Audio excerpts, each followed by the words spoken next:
Pray able to find something out for their family and if they have closure. Pray for that message we're about to receive. And that's all it's about. Thank you, Brother Richard. Romans chapter 11, by 192nd lesson in chapter 11. Not quite. Romans chapter 11, I'm going to break in to verse 25. For I would not have you ignorant, brethren, of this mystery, lest ye should be wise in your own conceit, that blindness in part, underline in part, they're only partially blinded, is happened to Israel, notice, until there is an end. And we'll see that in a few moments. The fullness of the Gentiles come in. So then, what we have to determine then is why is it partial, and it's going to end, and it's going to end at the fullness of the Gentiles. And we'll see that in a few moments. And so all Israel shall be saved. And so, at the fullness of the Gentiles, when it comes, and so all Israel shall be saved. As it is written, there shall come out of Zion the deliverer, and shall turn away ungodliness from Jacob. For this is my covenant unto them which I shall take away their sins.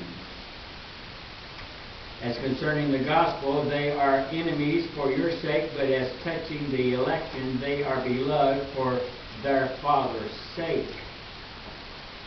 For the gifts and callings of God are without repentance. For as ye in times past have not believed God, yet have now obtained mercy through their unbelief. Let's go back to verse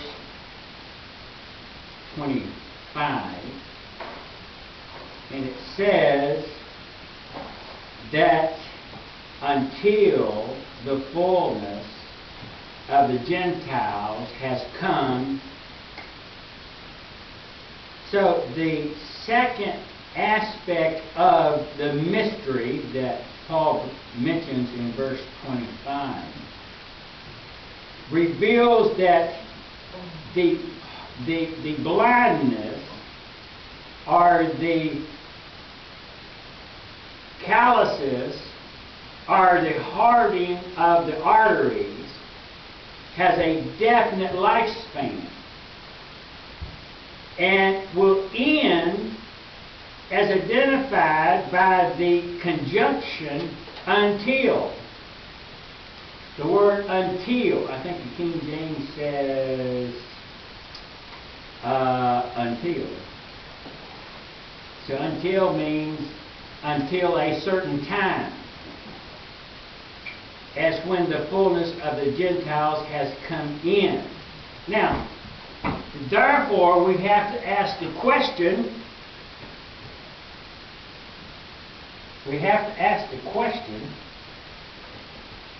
when is the fullness of the Gentiles? Robinson refers to this as a temporarily clause, until which time. So, if you were a Jew and you became a Christian, and you would be wondering, when will God lift the blindness of the Jews where they'll be able to be saved? Until, the word is frequently to be placed as an expression of time, especially in prophetic writings. And therefore, it behooves the diligent student of the Word of truth, like we are in this class, to pause and ponder the time phrase. Now I know you read that verse and skip over it. You just read it and move on. Like we do Leviticus. But anyway, we just read right over it. And I must admit, if I was not teaching Revelation, if I wasn't teaching Romans, I might just skip and go over to the next verse. But you know me, right? There's no phrase that I want to skip. My kid said, why do you have to preach in between the black lines? Just preach the word. Don't preach in between them. But I want to know when God is going to lift the blindness from the Jews so that they can believe, and who are those who are able to believe. In this context is an adverb of time. It can also be used of place, but that is not the present context. It expresses a time up to what point is the question then. What is the until? We always say, well, when is Jesus coming back? He can't come back until certain things happen, we say. So when will the Jews be able to freely be saved? When is this partial blindness no longer partial? But in fact, God is going to lift it, and God will lift it. And Paul answers this, declaring that it is when the fullness of the Gentiles has come. Well, big deal. I don't know any more now than I did when you said it. At what time all Israel will be saved, which in turn is associated with the deliverer returning, or the Messiah, or the second coming. And you can write down Matthew 24:31. You can write down Zechariah chapter 12 in verse 10. Matthew 24:31 and Zechariah chapter 12 and verse 10. I want to look at that word, the fullness of time. Perhaps you also have heard the time of the Gentiles. So you have two phrases here. One is the fullness of time versus the time of the Gentiles. Now, there are two different things here. They overlap each other, but they both mean different things. And I will explain that to you as best as I can.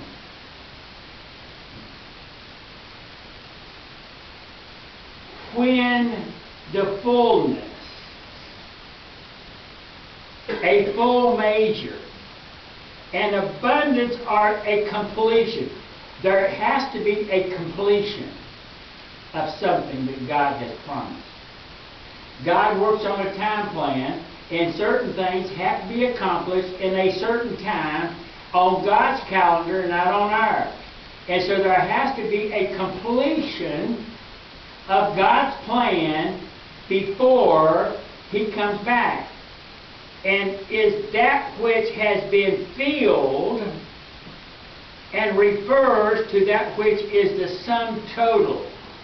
The sum total of what God has designed has to take place before God lifts the partial blindness of that.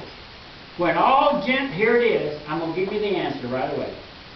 When all the Gentiles whom God has chosen for salvation during this present age of Israel's rejection have experienced salvation, God will carry out the events and effect what is described in Romans 11:26. And I've said this for years. Someone says, when is Jesus coming back? And here's what I always have said. When the last Gentile has been saved. God has elected millions and millions unto salvation. And when from the creation of mankind, we've come 6,000 plus years, and God set in eternity past who is going to be saved, and when that last person comes to know Christ, that is when Christ is going to return in His rapture, not His coming to earth. There'll be more people saved after the rapture than you understand. The fullness of the Gentiles does not necessarily equate with the removal of the church, because we know that after the removal of the church, there will be a great harvest of souls that are going to be saved during the tribulation period, and many of them will be Gentiles. So there are going to be a number of Gentiles saved after Jesus raptures the church out. Those who have not already rejected the gospel. Someone says, well, I'll wait till after the rapture of the church to be saved. That won't happen either. The Gentiles are saved out. These Gentiles are saved out of the Great Tribulation. Are these the last Gentiles to be saved?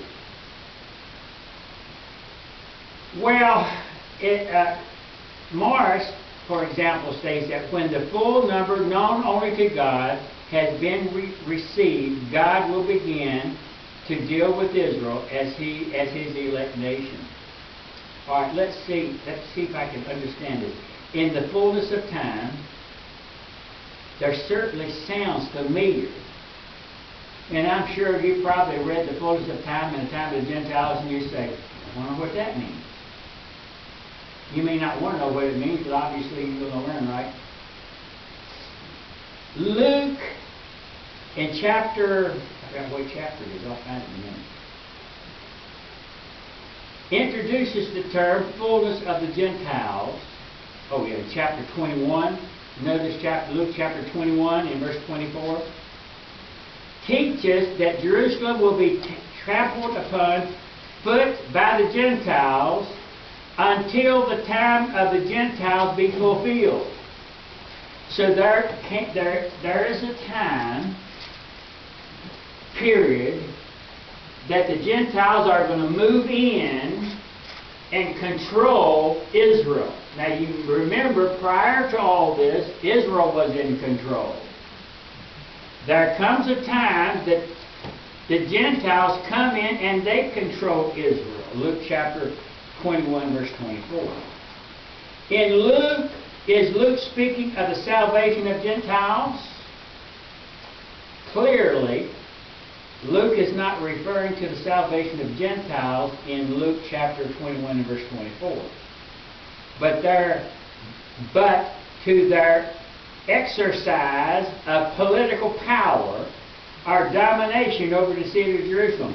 In other words, he is saying there's going to come a time politically the Gentiles are going to dominate Jerusalem. Paul, in this verse, in chapter 11, speaks of the fullness, which does refer to salvation of the Gentiles.